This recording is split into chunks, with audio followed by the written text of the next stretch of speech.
Bienvenue au Diamant Bleu de Nadia. Aujourd'hui, on accueille deux personnes extraordinaires dans notre émission. J'ai deux belles femmes. Bienvenue. Merci. Alors, comment ça va? Ça va bien, toi? Vous n'êtes pas trop stressés? Non, pas du tout. Aujourd'hui, je vous accueille. La raison que je vous ai invité dans mon émission, c'est vraiment, je suis épatée. Qu'est-ce que vous offrez à la communauté? Alors, je vais commencer par toi.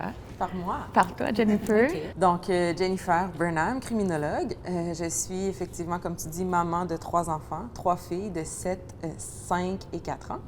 Et je travaille, en fait, je porte plusieurs chapeaux. Là. Je suis gestionnaire aussi au Centre-Sud de l'île de Montréal. Donc, je m'occupe d'unités où est-ce qu'il y a des jeunes contrevenants qui sont hébergés. Des jeunes contrevenants étant des jeunes qui ont été condamnés pour une infraction au code criminel. Puis, j'ai aussi mon entreprise privée. Mon entreprise privée s'appelle les services de coaching CAS. C'est vraiment des services de relations d'aide criminologique que j'offre avec la clientèle cible, c'est vraiment les personnes afrodescendantes, les enfants métissés. Je travaille en fait tout ce qui touche la consolidation identitaire. Fait que c'est très, très large, mais tout ce qui fait en sorte qu'une personne est capable de sentir qu'elle est bien en étant elle-même, dans le fond. Puis c'est comme un volet, en fait, la criminologie, c'est quelque chose qui n'est pas tant connu ou que des fois les gens vont beaucoup associé au milieu policier, au milieu judiciaire. C'est vrai. Je fais des présentations dans les écoles, puis je demande toujours aux enfants qu'est-ce qu'ils pensent que la criminologie c'est, puis ils me répondent toujours ça c'est vous allez sur les scènes de crime, des trucs comme ça. Fait que c'est vraiment quelque chose qui est dans l'image des gens, alors que le criminologue c'est un professionnel au même titre qu'un psychoéducateur, qu'un travailleur social, que c'est vraiment un travail de relation d'aide. Avec, c'est sûr, une spécialité envers les personnes délinquantes et les personnes victimes.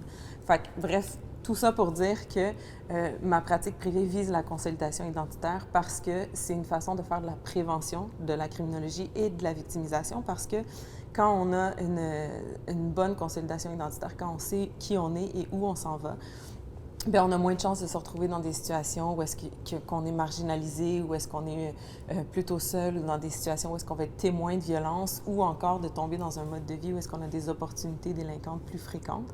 Fait que c'est pour ça que pour moi, c'est hyper important de travailler ça. Puis les services dans la communauté, je trouve qu'il n'y en a pas tant.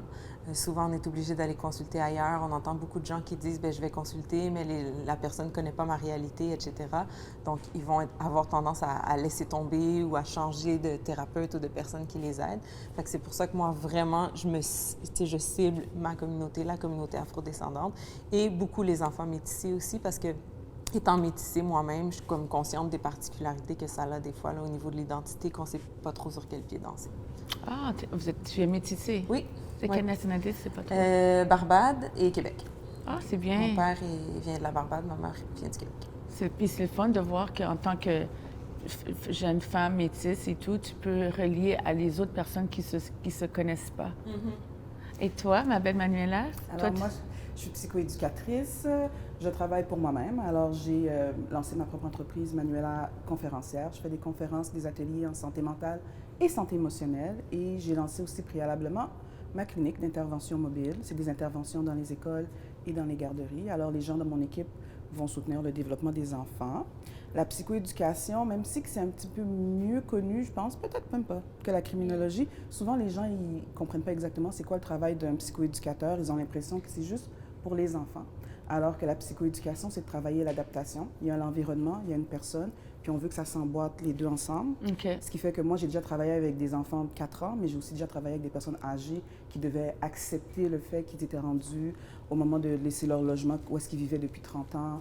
Je travaille aussi avec des adultes en santé mentale, ce qui fait que moi, mon spécifique, c'est vraiment la santé mentale, la santé émotionnelle. Tu sais, quand j'entends le mot psychoéducatrice, on s'entend, il y a beaucoup de listes d'attente. Alors, tu as parti juste une clinique mobile? J'ai parti une clinique mobile, oui, juste comme ça. Non, j'étais en arrêt de... j'étais en congé de maternité, puis je cherchais le projet, je cherchais l'idée, la chose qui allait faire que j'allais peut-être laisser mon 8 à 4, parce que je ne me voyais pas passer 30 ans de ma vie, trafic, arriver au travail, où est-ce que c'était un très bon emploi, c'était pour aider les gens, c'était dans une structure qui était un peu plus lourde parce que c'est lent, c'est des gros bateaux, les systèmes institutionnels, de dire que tu arrives à l'hôpital, que tu veux changer rapidement des choses, c'est très peu probable parce qu'il faut passer par plusieurs étapes. Je trouvais que ça allait peut-être pas trop lentement pour moi, mais personnellement, moi, je voulais donner plus, puis je sentais que ça me freinait. Ça me freinait beaucoup. Je sentais que je voyais pas assez de clients. Je sentais que on pouvait faire des choses, mais qu'on me disait toujours, oui, mais attends, mais c'est pas maintenant, on a d'autres choses. Puis j'avais un petit peu cette soif-là d'aider plus. Puis j'avais aussi cette soif un peu d'entrepreneuriat, d'être mon propre patron, d'être autonome. Je me suis rendu compte que je ne suis pas très bonne pour être mon propre patron, parce que je pense que j'ai un TDAH non diagnostiqué, mais puis je suis un peu désorganisée et éparpillée, mais en même temps, je sentais que j'avais beaucoup à donner. J'ai été embauchée dans une clinique. De cette clinique-là, j'ai réalisé que je pouvais le faire. Et dans les 3 mois que j'ai fait dans cette clinique-là, au départ, je me suis dit, c'est bon, je vais lancer ma clinique. Puis 6 mois plus tard, j'étais enregistrée, puis j'avais commencé. Wow! Et quand tu dis tes TDAH non diagnostiqués, c'est le fun d'entendre parce qu'on s'entend que quand on est jeune, en tant que jeune mère, ou bien on sait jamais, on n'a jamais été voir un docteur, puis il faut l'admettre quand on a un problème et tout. Qu'est-ce que vous disiez pour mes auditeurs, auditrices, eux autres même qui voient qu'ils sont diagnostiqués, mais ils ne sont pas d'accord, ils ne l'admettent pas.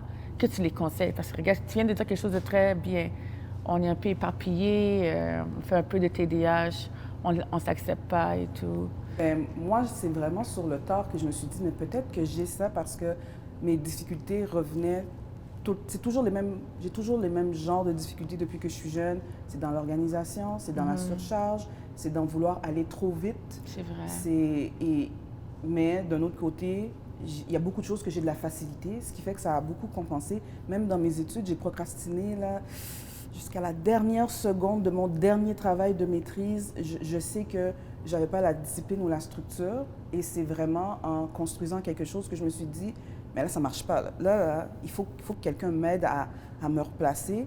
Puis, j'ai jamais été chercher le diagnostic. Puis, j'aide des gens qui ont le diagnostic. Je connecte très bien aussi quand je rencontre des gens qui ont un niveau d'agitation élevé, un niveau d'impulsivité. Pour moi, c'est facile de voir quand quelqu'un n'a pas réfléchi puis a dit quelque chose versus quelqu'un qui a peut-être plus une intention de faire quelque chose. Ce qui fait que quand je rencontre des enfants comme ça qui ont ou pas le diagnostic, de voir de l'agitation, de voir de l'impulsivité, de voir la désorganisation, d'entendre quelqu'un qui dit « je voulais le faire, là, j'étais en chemin, je marchais, puis là, il y a une idée qui m'a interceptée. » Puis là, je dis « ouais, je te comprends pour de vrai. Je te comprends pour de vrai. » Parce que ça m'arrive des fois, puis les gens qui ont de la difficulté à l'accepter ou qui ne veulent pas l'entendre, ou peut-être même les parents qui se disent « je ne veux pas poser cette étiquette-là à mon enfant », c'est de savoir que le but, ce n'est pas l'étiquette, c'est le soutien qu'on veut offrir à l'enfant.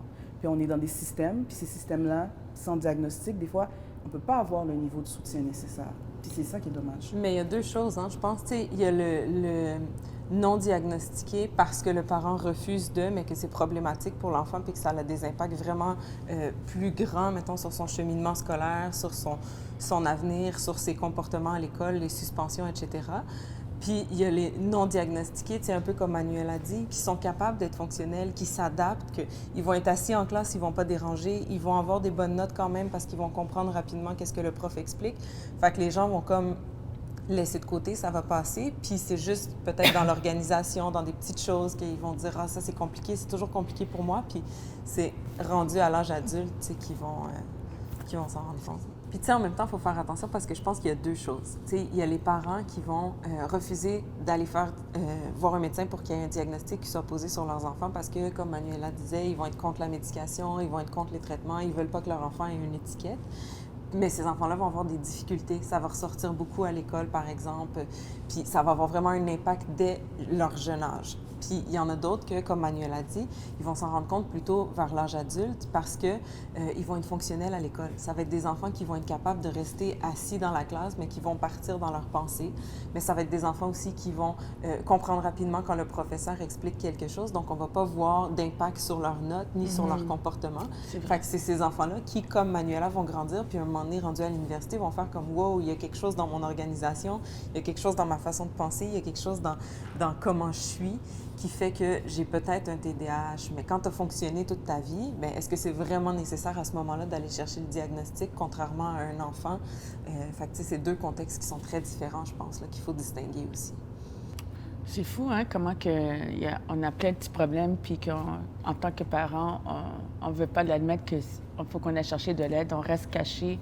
Mais tu sais, avec vous, deux personnes qui sont comme une criminologue et puis psychoéducatrice, mais vous portez plusieurs chapeaux et que vous pouvez aider dans la communauté. Puis c'est pour ça que dans mon émission, j'aimerais que les gens vont chercher de l'aide parce que c'est correct d'aller demander de l'aide quand un enfant est en pleine crise ou un enfant a besoin d'aller chercher, parce que beaucoup d'enfants, ils ont beaucoup d'anxiété ou bien ils ont trop d'énergie. Mais en tant que parent, on dit « Oh non, c'est rien », mais cette énergie-là peut créer quelque chose d'autre. L'anxiété, c'est quelque chose que je vois beaucoup. Mm-hmm. Notre société est maintenant rendu à parler d'éco-anxiété, que c'est un écosystème. C'est pas juste on a des enfants anxieux ou on a des parents anxieux. On a un système qui est anxieux. On est dans la peur de la performance, on est dans la peur de l'échec. Les gens sont tout le temps dans des appréhensions qui sont un peu négatives. Puis c'est sûr qu'avec le COVID, ça crée cette espèce d'expérience universelle de « Oh, mais si on a vécu ça dans le passé, à quoi il faut qu'on se prépare? » Puis les gens veulent se préparer, mais on ne peut pas se préparer au pire. Ça ne fonctionne pas. On peut être au meilleur de son potentiel, on peut reconnaître qu'on est capable de se réorganiser, mais se dire, je vais l'imaginer pour me préparer, ça fait juste c'est une perte d'énergie en quelque part. Wow. Puis tu sais, je pense qu'il y a deux choses, là. La première chose, c'est vrai, l'anxiété, c'est vraiment, vraiment présent. On le voit. J'enseigne aussi, je suis chargée de cours à l'Université de Montréal. Puis les étudiants, là, ils sont assis en classe pour la note plus que pour les apprentissages, tellement qu'ils sont stressés. Puis c'est « Qu'est-ce que tu m'apprends? Est-ce que ça va être à l'examen? » C'est comme si sinon, j'ai pas besoin de l'apprendre. Puis t'as beau leur dire « Mais ce que je te dis ou ce que je veux qu'on fasse, ça sera pas à l'examen. » Je vois les étudiants qui sont en classe, qui sont vraiment axés sur le résultat, que les choses qu'ils vont apprendre, bien, j'ai beau leur dire « Ça sera pas à l'examen, mais c'est hyper important pour ton travail. Okay. » Mais ils vont pas nécessairement le faire parce que eux, ce qu'ils veulent, c'est la note. Donc, ils sont très, très, très, très, très anxieux. Puis l'autre chose que je remarque, la dernière chose que je vais dire rapidement, c'est que, tu disais, les parents, des fois, ont de la difficulté à aller chercher de l'aide. Mais en fait, les parents, pour leurs enfants, c'est là où ils vont aller chercher de l'aide. Fait qu'une mère en dépression va avoir de la difficulté à aller consulter, mais quand ça va faire 5 fois que l'école l'appelle et dit que ça a des impacts sur son enfant, là, ils vont venir nous voir. Est-ce que vous avez rencontré, le criminologue et la santé mentale, les défis que vous avez rencontrés par rapport avec la santé mentale, les gens et les personnes, les interventions que vous avez rencontrées dans vos carrières avec la santé mentale? Pour ceux qui ne comprennent pas, pourquoi j'ai invité, disons, une criminologue, une psychoéducatrice? Qu'est-ce que les défis que vous avez, les enjeux que vous avez rencontrés par rapport à la santé mentale? Bien, c'est sûr que la santé mentale, c'est dans tout. Hein? On fait souvent le penchant avec la santé physique, santé mentale. Donc, exactement. Tu peux être en bonne santé mentale ou tu peux avoir certaines difficultés. Ça dépend des moments aussi. Il y a des moments qui sont plus critiques, il y a d'autres moments qui... Fait que je pense que, de manière générale, quand les gens viennent nous consulter, quand les gens viennent me voir au privé, c'est clairement parce qu'il y a quelque chose qui ne fonctionne pas pour eux. Donc, c'est des enjeux au niveau de leur santé mentale qui fait en sorte que c'est plus difficile. Ils sont plus fatigués, ils sont plus anxieux, ils ont des périodes de crise, des trucs comme ça. Ce que je vois qui est vraiment une difficulté, par exemple, avec les jeunes avec lesquels je travaille de manière générale, les jeunes qui entrent dans le système, c'est qu'il y a une certaine zone grise où est-ce qu'à un moment donné, quand tu tombes dans des comportements très... Tu sais, quand les adolescents, moi je travaille avec des adolescents, c'est difficile de leur poser des diagnostics, tu sais, mis à part le TDAH, mais quand on est vraiment dans des diagnostics plus grands, comme des troubles de personnalité, des choses comme ça, ils vont attendre qu'ils soient plus vieux. Fait que souvent, ces clientèles-là sont comme entre deux.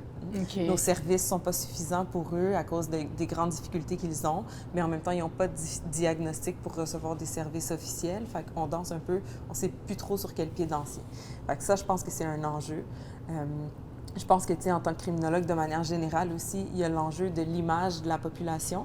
Hein, quand on voit, quand on entend des choses à la télé, quand on voit des adultes commettre des agressions même, puis se faire dire, bah, ben, il va être hospitalisé à Pinel plutôt que de faire sa sentence à tel endroit, puis que les gens sont comme, oh mon Dieu, c'est inacceptable, tu sais. On en a plein, là. Je suis sûre que vous en avez plein en tête. Je ne vais pas les nommer parce que je ne veux pas, mais je suis sûre que vous en avez plein en tête que vous vous dites, ben cette personne-là a tué quelqu'un, cette personne-là a agressé un enfant, cette personne-là a fait ci, puis il va rester juste tant de temps en prison, ou il n'ira pas en prison, ou il n'est pas apte à subir son procès, puis les gens, ça les fait beaucoup réagir.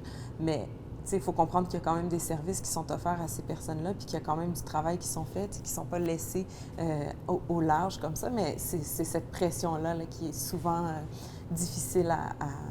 Alors, les autres, ils sont en psychose. Basically, les personnes qui ont créé des crimes en tant que toi, parce que comme tu dis, des gens comme moi ou des personnes à l'extérieur puis qui sont fâchés parce que ces gens-là ont créé des crimes, toi en tant que criminologue, ça c'est les impacts que tu rencontres Oui, dans mais ton c'est une partie de petite partie. Tu sais, il y a beaucoup de jeunes qu'on rencontre qui vont avoir fait des délits ou qui vont avoir des troubles de comportement, puis que ça va être, tu sais, c'est pas parce qu'ils sont inaptes ou qu'ils comprenaient pas ce qu'ils faisaient. La majorité des gens sont capables de purger leur peine, d'avoir du temps pour qu'est-ce qu'ils font, tant chez les jeunes que chez les adultes. Mais c'est les comportements, des fois, qui viennent après, ou peut-être des fois même l'impact de l'institutionnalisation, l'impact d'être à l'intérieur longtemps, qui vient avoir certains effets. Puis après ça, ça devient plus difficile à gérer. T'sais. Fait qu'il y a plusieurs cas vraiment spécifiques où est-ce que tu vois le jeune avoir des comportements qui sont dangereux pour lui-même, qui sont dangereux pour les autres, puis que le service n'est pas le bon, puis c'est difficile d'aller trouver le bon service pour cette personne-là. Et toi, Manuela, en tant que psychoéducatrice? En tant que psychoéducatrice, la psychoéducation, c'est l'adaptation, puis ça cible particulièrement les comportements. Si on regarde à l'extérieur du Québec ou du Canada, il n'y a pas de psychoéducateur. On va trouver souvent, la traduction que je donne, c'est « it's a behavioral therapist ». Alors, c'est des thérapeutes du comportement. Ce qui veut dire qu'il y a des gens qui me disent « ben toi, tu travailles avec des enfants qui ont des problèmes de leur comportement, alors il faut régler le comportement ». Alors que le comportement, pour moi, je l'explique comme la pointe de l'iceberg.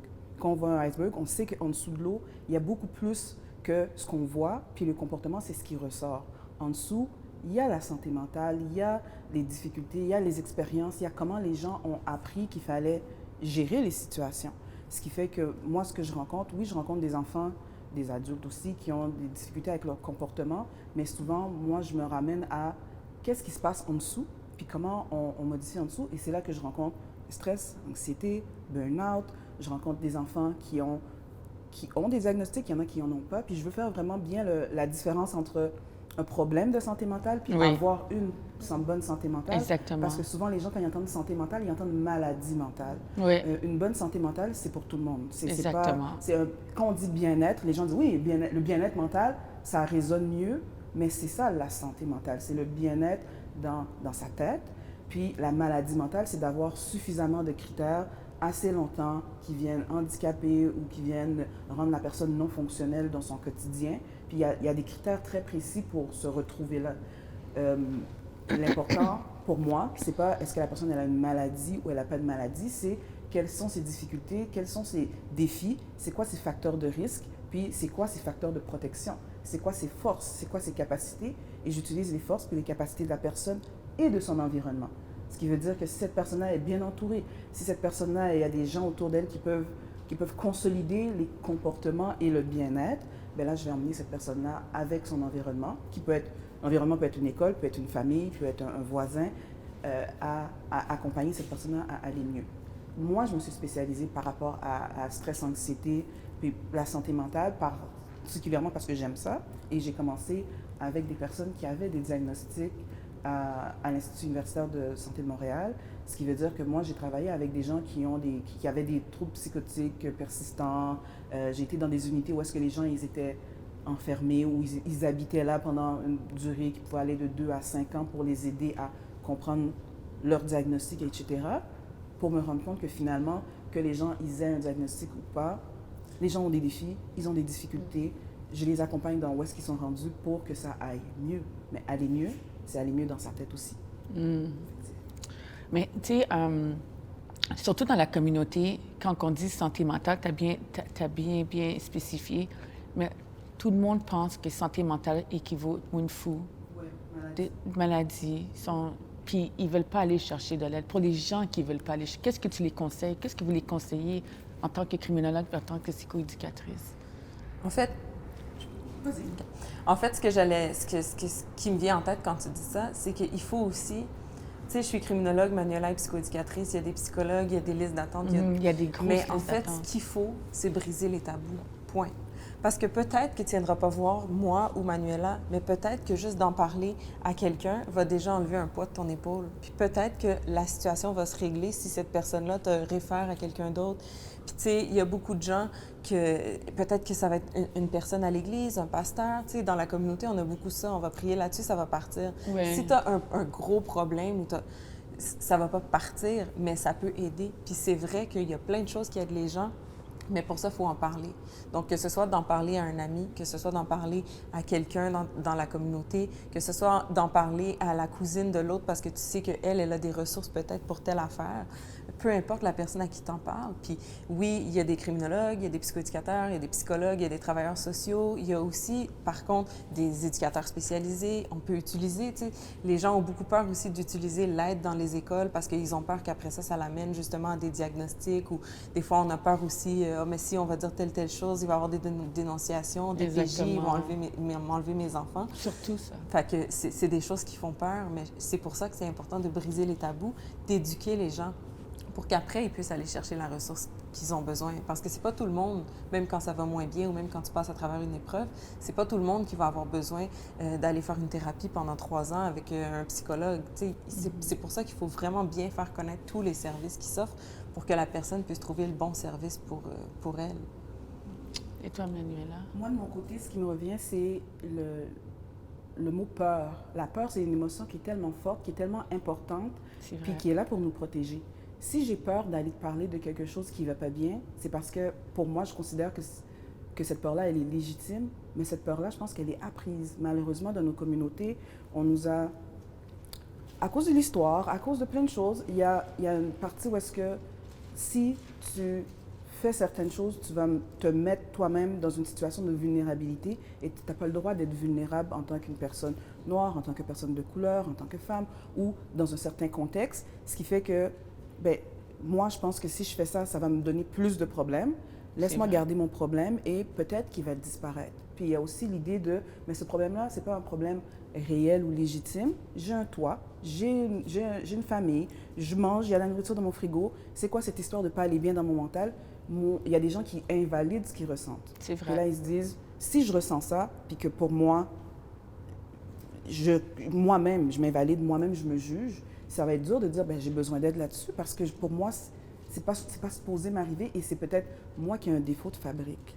Je dis des fois aux gens, on est parfaitement imparfait, mais c'est dur de se dire qu'on est parfaitement imparfait, puis c'est dur de dire que si j'ai besoin d'aide et que je demande de l'aide, c'est beaucoup plus du courage que de la faiblesse. C'est beaucoup plus d'être capable d'aller chercher un bien-être que d'admettre qu'il me manque quelque chose parce qu'il y a cette idée d'être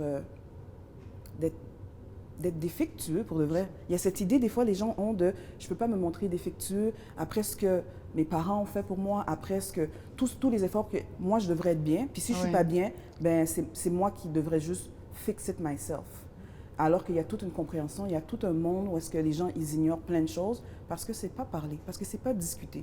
Puis c'est vrai ce que Jennifer dit. Moi, il y a des gens qui me disent « ben oui, tu vas dire consulte, tu cherches tu cherches des clients. » Je ne cherche pas des clients. Idéalement, là, si tout le monde allait bien, je ferais autre chose de ma vie. J'ai plein d'autres projets qui seraient pas en lien avec aider l'être humain. Puis il y a des gens aussi qui disent « ah, mais c'est une mode, c'est comme les médicaments, tout le monde doit aller consulter, puis tout ça. » Mais sincèrement, avant, il y en avait moins, mais il y avait beaucoup plus de communauté. Il y avait beaucoup plus d'entraide entre les gens. La tante, là, qui était la personne qui t'écoutait, puis qui était sage, puis qui ne te jugeait pas, puis qui te disait « mais trouve le bon choix pour toi, trouve ta voie. » Elle fait la même chose que moi. C'est juste que moi, j'ai été chercher des diplômes pour des fois dire aux gens, tu sais, il n'y en a pas de problème avec toi. Présentement, là, tu t'inquiètes, puis ça t'inquiète, puis ça te met mal, puis là, ça vient jouer sur ton physique. Puis là, j'explique les processus, mais au final, ta vie, elle est quand même bien.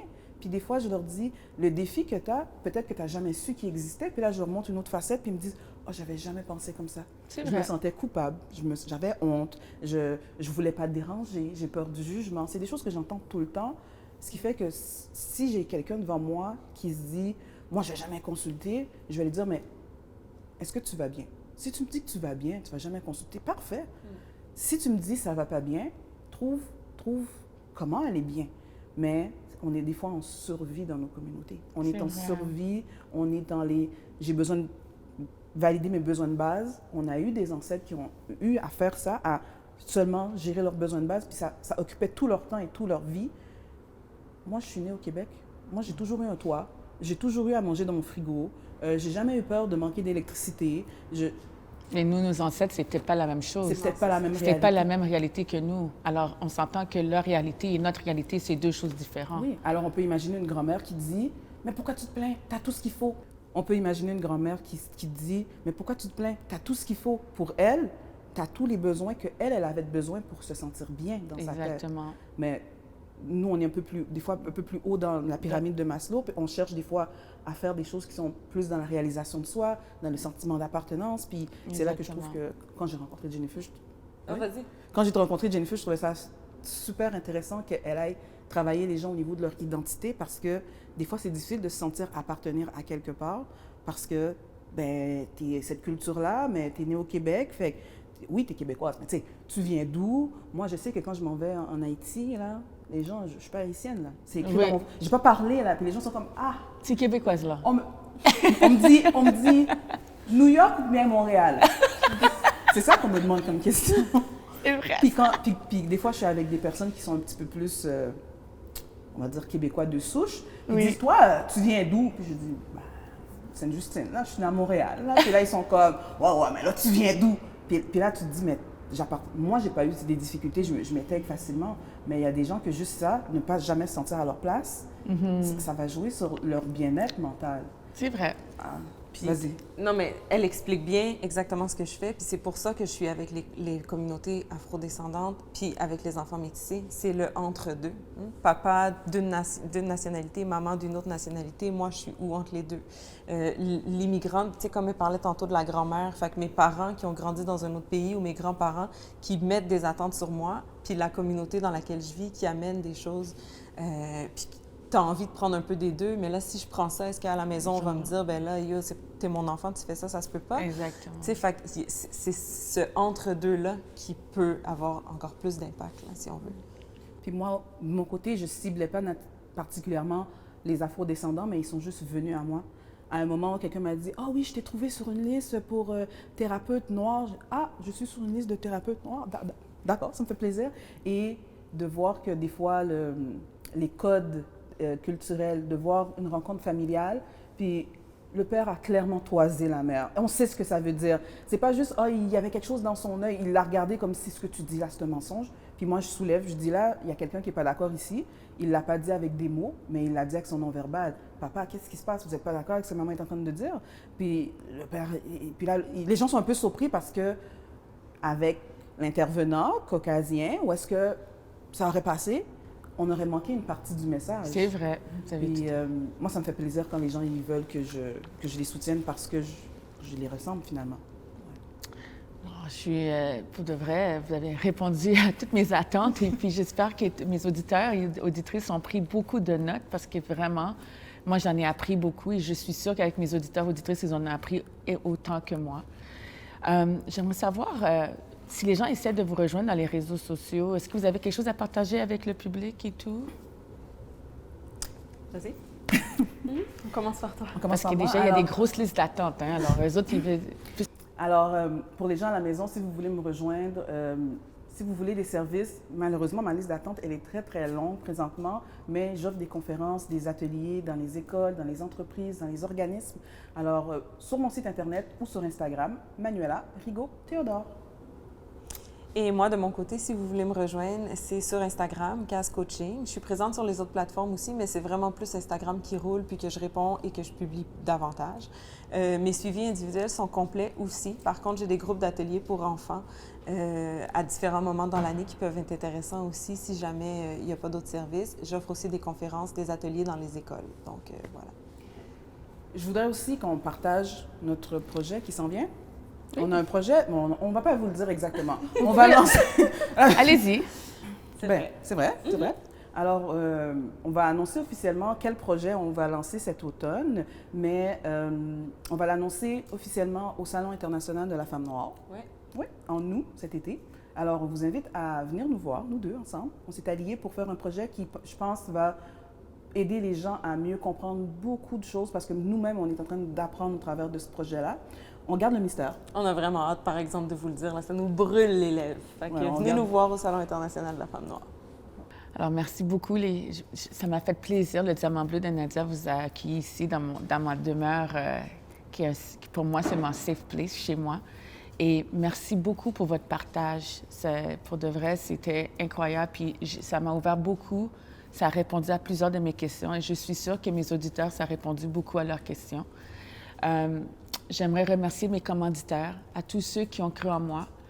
À tous ceux qui nous suivent, tous les auditeurs, auditrices, les enfants, les mamans, les grands-parents, je vous remercie de me suivre et on se revoit à la prochaine émission. À bientôt.